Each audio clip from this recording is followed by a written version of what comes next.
Bienvenue Vincent Lachaud, patron de Lachaud Béton. Hein, comme ça, c'est clair pour tout le monde. Comment ça va? Super bien. Bien? Très très bien, bon. Bonsoir tout le monde. On va déjà découvrir ce que fait Lachaud Béton. Vous allez voir, c'est amusant comme tout. C'est pour les grands, hein. Donc effectivement, ça peut être tentant, mais ne jouez pas avec ces blocs-là chez vous.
Bravo.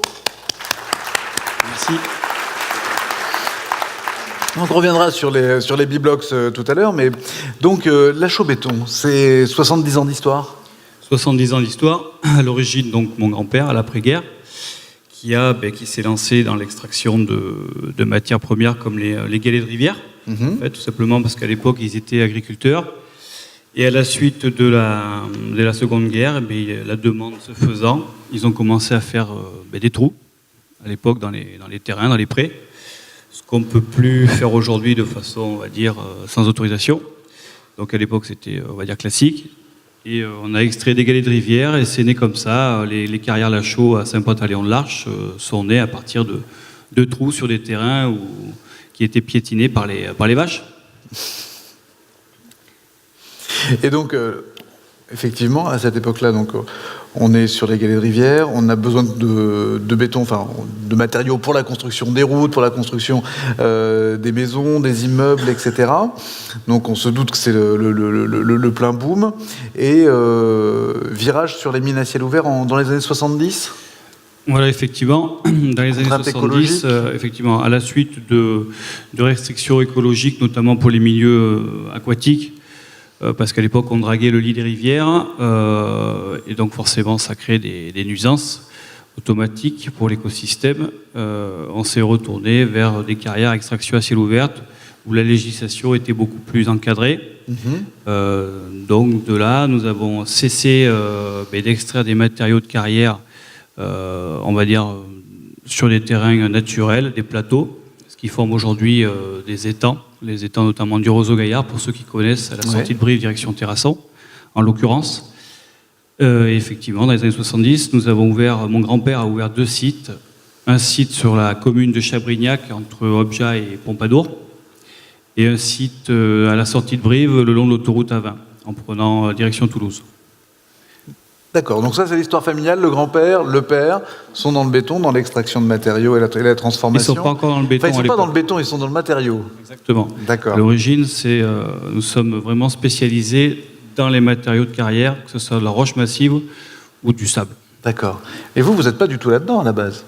Du tout. C'est pas votre projet à l'époque. Qu'est-ce que vous faisiez? Bon, à l'origine, moi je suis un petit peu, on va dire, tombé là-dedans, on va dire, par force, parce que quand j'étais petit, je voyais mon grand-père et mon père notamment conduire les engins, les chargeuses, les pelleteuses, les camions, etc. Donc forcément, je suis né au milieu d'un tas de poussière. Donc au final, voilà. Mais au départ, non, j'ai fait un IUT hygiène, sécurité, environnement à Tulle. J'étais pompier volontaire depuis 4 ans à Brive. Et donc je me destinais à passer mon concours d'officier sapeur-pompier. Donc loin de reprendre l'entreprise familiale. Voilà. Et qu'est-ce qui se passe? Effectivement, une mission humanitaire en Afrique qui ne tourne pas très bien? Il se passe effectivement, sans rentrer trop dans les détails, qu'à la suite d'une mission humanitaire au Sénégal notamment, puisque durant le dernier stage d'études, dans le cadre de mes études à l'IUT, en tant que pompier, je faisais partie d'une association humanitaire, Pompiers sans frontières, qui m'a mené par camion au Maroc, en Mauritanie et au Sénégal pour donner des formations dans les écoles, dans les hôpitaux. Et effectivement, à la suite de ça, un mois et demi un peu compliqué. Voilà. Et lorsque je suis rentré au mois d'août, je me suis un petit peu remis en question, en cas de conscience vis-à-vis de ma faculté à pouvoir faire ce métier. Et j'ai posé simplement la question à mon père en rentrant, clairement, en plein été, si c'était viable ou si c'était envisageable que je reprenne l'entreprise en 2005, donc il y a déjà 13 ans. Et clairement, il n'a pas sauté de joie, enfin, mais il s'est contenu aussi, donc voilà, ça s'est fait comme ça. Quoi. Et donc là, il vous dit, ok, mais tu vas faire tous les métiers de l'entreprise. On l'a entendu dans le témoignage avant celui d'Asma Doucouré, celui de Rachel Coudre. De 2005 à 2011, vous faites tous les métiers. De 2005 à 2011, effectivement, je fais tous les métiers. Chez nous, entre guillemets, sans que ce soit péjoratif, ça reste relativement simple. Au départ, donc le premier jour, il m'a clairement signifié, m'a montré mon bureau. Mon bureau, c'était simplement une trémie avec une grille en fonte dessus. Et il m'a dit, voilà ton crayon, ça sera une masse qui fait 7 kilos. Sympa. Donc pendant 3 ans, j'ai cassé les blocs de brasier à la masse sur une trémie, pour pas grand-chose au final. Mais bon, en attendant, à l'époque, j'étais jeune, plus jeune que maintenant, on va dire. Et puis, la vie familiale n'était pas installée, donc j'avais pas de véritable contrainte. Donc je l'ai fait sans problème. Au jour d'aujourd'hui, je mesure que c'était pas forcément le top du top. C'était un peu clairement, c'était du grand n'importe quoi, clairement. Et 2011, sous votre impulsion, la chose se met au béton. Exactement. Pourquoi ? Qu'est-ce qui se passe sur les matériaux à un moment donné? En fait, il se passe un facteur déjà économique, c'est-à-dire qu'en 2009, que la crise mondiale nous frappe, tout le monde, le pays, et en même temps, nous perdons notre plus gros client. Notre plus gros client, qui était une entreprise locale de béton, et qui fait que du jour au lendemain, nous nous retrouvons avec des montagnes de sable. Donc la dune du Pilat s'est délocalisée à Saint-Pantalon-de-l'Arche, clairement, en l'espace de 6 mois, à tel point que EDF nous a contactés pour limiter la hauteur des tas de sable parce qu'on commençait à toucher les lignes électriques. Ah oui, quand même. Donc là, on s'est dit, je me suis dit, il y a un petit souci quand même. Et l'idée de monter notre propre centrale à béton est partie de là, tout simplement, pour diversifier, développer l'activité à partir de nos propres matériaux. Et c'est ce qui s'est passé, clairement, tant bien que mal. Votre père, au départ, est pas super d'accord, mais vous lui tenez tête. Mon père est plutôt fébrile, parce qu'il a eu une mauvaise expérience dans le béton, une mauvaise association, donc il m'avait un petit peu déconseillé de me lancer là-dedans. Et je lui ai quand même tenu tête, parce que j'estimais que j'avais aussi envie d'apporter ma pierre à l'édifice. Et donc, clairement, en 2011, j'ai fait des plans moi-même, accompagné d'un ingénieur. Et on a déposé le permis de construire, et à la suite de ça, on a démarré l'activité béton. Voilà. Et là, un cran plus loin, vous utilisez les ressources des nouvelles technologies, parce que vous êtes né un petit peu avant la tablette, mais pas tellement. Et là, vous regardez sur Google, qu'est-ce qu'on peut faire avec ce béton en plus et de différent. Et Exactement. Vous tombez sur ces B-Blocks, donc. Exactement.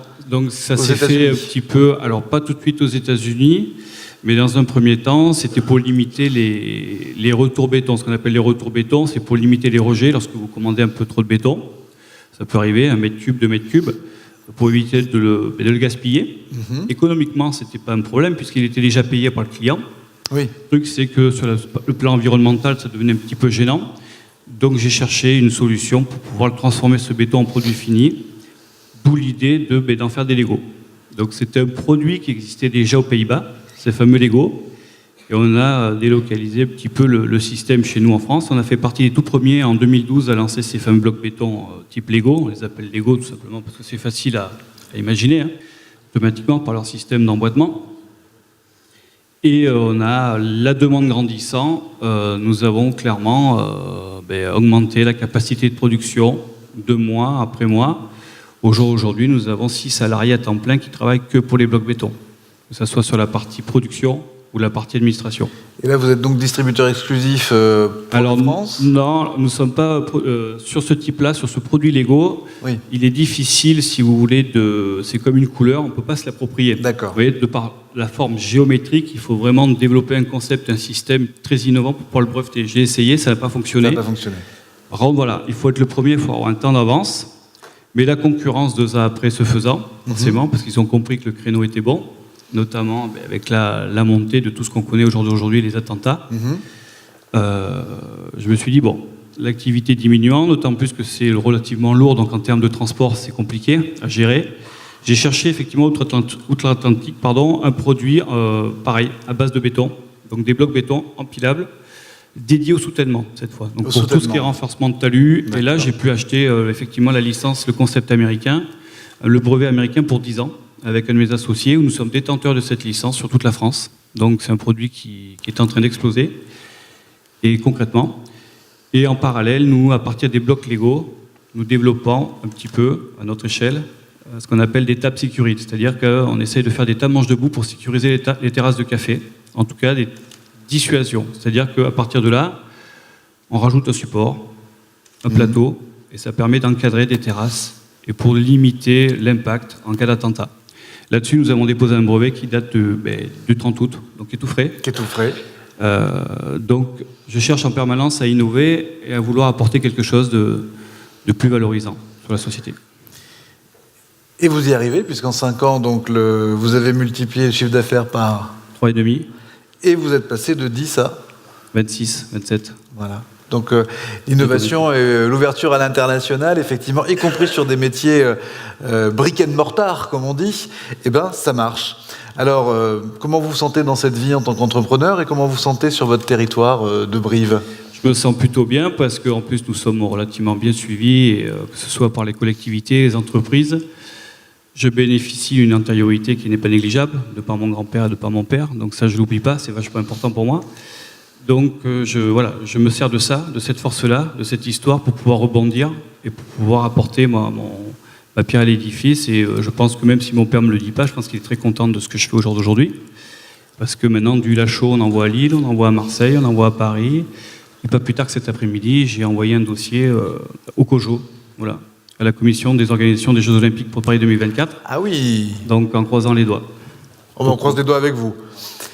Une dernière chose, le samedi matin à Saint-Pantéléon-de-l'Arche, au siège de Lachaud Béton, il y a une tradition, je vous laisse nous le dire. Tous les samedis matins, donc de 9h à midi à peu près, on fait le fameux casse-croûte. Voilà, donc que ce soit les amis, les clients, les salariés, participent tous à ce fameux casse-croûte et c'est un casse-croûte qui dure depuis 70 ans. Et on grandit, on grossit, on n'oublie pas les fondamentaux. Merci beaucoup, merci Vincent Lachaud. Merci.